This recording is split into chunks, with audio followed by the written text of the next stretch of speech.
तवायफ की औलाद रूही हॉस्टल में रहती थी। उसकी माँ वीना उसे हर महीने पैसे डाल देती थी। वीना कभी कभी उससे मिलने जाया करती थी। रूही ने कभी अपने पापा को नहीं देखा। जब वो छोटी थी तब का तो उसे कुछ याद नहीं, लेकिन जब से समझ पकड़ी वो अपनी माँ के साथ ही रही। रूही की माँ उसको कभी घर लेके नहीं जाती।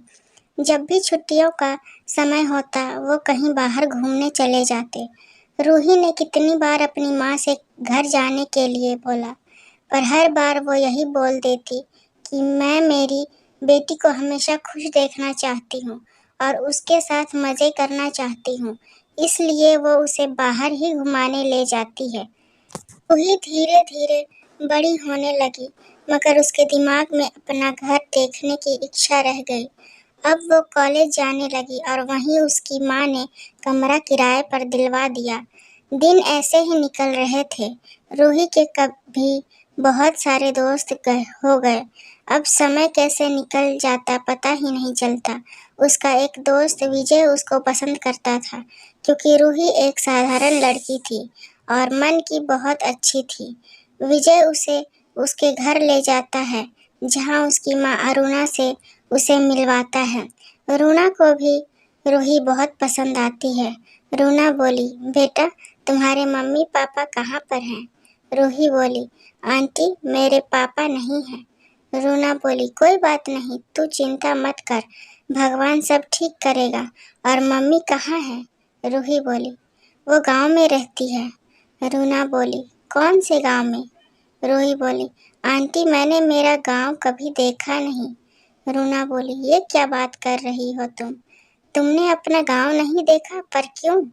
रूही बोली, मेरे माँ मेरे साथ घूमने फिरने और मैं खुश रहूं इसलिए वो मेरे साथ ही छुट्टी बिताती है। रूना बोली, ठीक है। फिर रूना चाय नाश्ता देती है और थोड़ी देर बातें करने लग जाती है। रूना बोलती है कि क्या तुमको विजय पसंद है? रूही, हाँ। मैं सर हिलाती है। रूना बोली, तो क्या तुम अपनी मम्मी से हमको मिलवा दोगी? रूही बोली, वो अगले महीने मेरे पास आने वाली हैं, तो मैं आपको मिलवा दूंगी। रूना बोली, ठीक है बेटा, जब तुम्हारा मन हो तब मिलवाना। फिर विजय रूही को अपने घर छोड़ देता है। विजय और रूही साथ में घूमने फिरने जाया करते हैं। एक दिन रूही ने अपनी माँ को फोन किया और विजय के बारे में बताया। माँ बोली, बेटा विजय अच्छा लड़का तो है ना, क्योंकि आजकल ज़माना सही नहीं है, इसलिए तुम कुछ भी करने से पहले सोच लेना। और रही बात मेरी, तो मैं तो तुझे हमेशा खुश देखना चाहती हूँ और मुझे कुछ नहीं चाहिए। रूही बोली, माँ तू बिल्कुल चिंता मत करो, विजय बहुत अच्छा लड़का है और उसकी माँ भी बहुत अच्छी है, वो तुमसे मिलना चाहती है। वीणा बोली, ठीक है, मैं उनसे मिल लूँगी और तू अपना ध्यान रखना, ठीक है। फिर वो फ़ोन रख देती है। ऐसे ही दिन निकलते रहते हैं और अब रूही की माँ उससे मिलने आने वाली है। रूही विजय से बोली, कल मेरी माँ आ रही है, मैं बहुत खुश हूँ, वो तुमसे और आंटी से भी मिलेगी। बस भगवान से यही प्रार्थना है कि सब अच्छे से हो जाए। विजय बोला, सब अच्छा ही होगा, तुम चिंता मत करो। रूही बोली, अरे मैं तो भूल गई, मेरी मम्मी के लिए गिफ्ट लाना था। विजय, अब बता रही हो, रात के 9:30 बजे हैं। रूही, तो क्या हो गया, अभी लेके आ जाएंगे, चलो। फिर वो दोनों चले जाते हैं, मार्केट में जाते हैं और एक बढ़िया से गिफ्ट खरीद लेते हैं और दोनों घर के लिए रवाना हो जाते हैं। रास्ते में उनको कुछ शराबी मिलते हैं, वो उन दोनों को रोक लेते हैं। फिर रूही को गंदी गंदी बातें सुनाते हैं। विजय को गुस्सा आता है तो विजय उनको पीटने की कोशिश करने लगता है। रूही बोली, रुको विजय, इन शराबियों के मुंह नहीं लगते, चलो यहाँ से। वो शराबी रूही का हाथ पकड़ लेते हैं।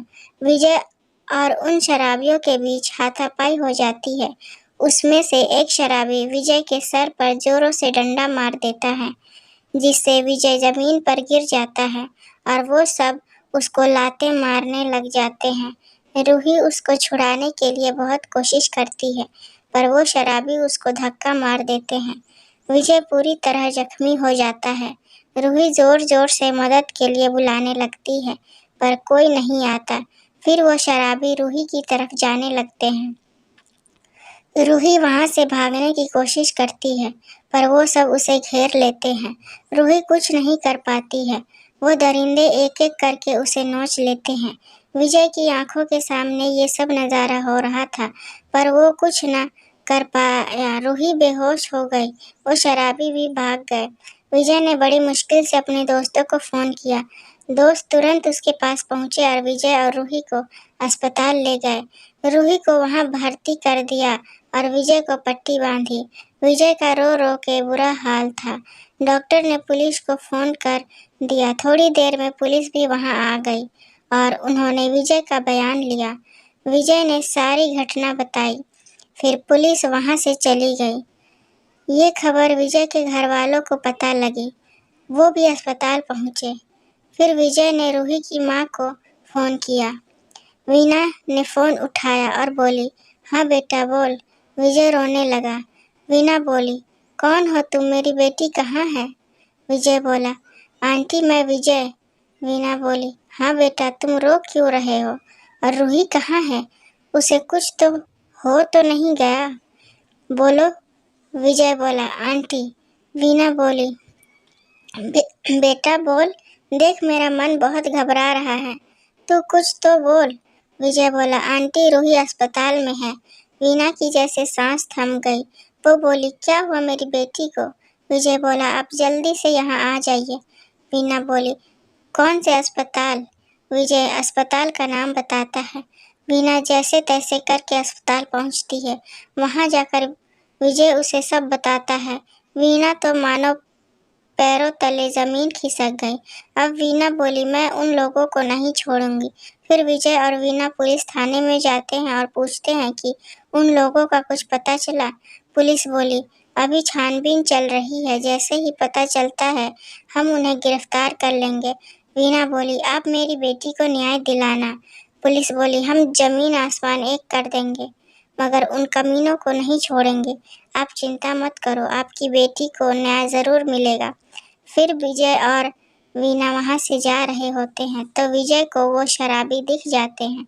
वो पुलिस को फोन लगा देता है। विजय पुलिस को फोन कर देता है। पुलिस बोली, आप वहीं रुको, हम आते हैं। विजय वीना को बोलता है, ये वही लोग हैं। वीना की आंखें लाल हो जाती है और वो अपना जूता खोलकर उनको पीटने लगती है। चारों तरफ भीड़ जमा हो जाती है। वीना की आंखों में आंसू और मानो जैसे काली बन गई हो वैसे उनकी धुलाई कर रही थी। अब पुलिस वहां पर आ जाती है। वो वीना को रोकते हैं और उन शराबियों को पकड़ कर लेते हैं। उस भीड़ में से एक आवाज आई, अरे ये वेश्या यहाँ क्या कर रही है? तो दूसरा बोला, कौन? फिर से आवाज आई, यही जो इन बेचारों को मार रही थी। अब पुलिस भी वहां रुक जाती है। विजय को कुछ समझ नहीं आता। वीना बोली, ये लोग तुमको बेचारे लगते हैं? इन पापियों ने मेरी फूल जैसी बेटी का बलात्कार किया है और ये तुमको बेचारे लगते हैं? भीड़ और बढ़ने लगी चारों तरफ, मानो जैसे मेला लगा हो वैसा हो गया। उस भीड़ में से एक आदमी बोला, क्या पता तुम्हारी बेटी भी तुम्हारी जैसी वैश्या ही हो। आखिर वैश्या की औलाद तो वैश्या ही होती है और इन लोगों को फंसा रही हो। अब वीना का गुस्सा सातवें आसमान पर हो गया। वो बोली, मेरी बेटी के लिए अगर एक भी शब्द गलत बोला तो जुबान खींच लूंगी, समझे? हाँ मैं वैश्या हूँ, पर मेरा कोई शौक नहीं था वैश्या बनने का। मैं मेरी मर्जी से वैश्या नहीं बनी, समझे? मेरे बाप को पैसे चाहिए थे तो उसने अपनी बेटी को कोठी पर बेच दिया था। इसमें मेरा क्या कसूर? अरे उसकी तो आत्मा भी मर गई थी जब उसने मेरा सौदा किया। भगवान भी शर्म आई होगी कि मैंने कैसे पैसे पापियों को धरती पर भेज दिया। तुमको क्या लगता है कोठे पर जब लोग मेरी बोली लगाते हैं तो मैं खुश होती हूँ? अरे मैं तो उसी दिन मर गई जिस दिन मेरे बाप ने मुझे बेचा। पर तुम तो अच्छे इंसान हो, तुम तो वैश्या नहीं हो, तो लड़की पैदा करके फेंक क्यों देते हो? जब तुम्हारी हैसियत नहीं लड़कियों को पालने की तो तुम पैदा क्यों करते हो? तुम जिसको वैश्या की औलाद कह रहे हो वो मेरी नहीं तुम जैसे नामर्दों की औलाद है। मुझे तो वो सड़क पर पड़ी मिली, क्योंकि वो मेरे जैसी वैश्या की औलाद नहीं, तुम जैसे महान लोगों की औलाद है। अगर उस दिन मैंने उसे वहाँ से नहीं उठाया होता तो तुम जैसे लोग उसे भी बेच देते। भगवान करे तुम जैसे लोगों को कभी कोई औलाद ना दे। मेरा काम तो कोठा चलाना है और तुम्हारा काम औलाद पैदा करके फेंकने का है। सब चुपचाप वहाँ से चले गए। पुलिस भी उनको जेल में ले गई। विजय और वीणा एक दूसरे को देखने लगे। वीणा विजय के सामने हाथ जोड़कर रोने लग गई और बोली, मेरी बेटी को कुछ नहीं बताना।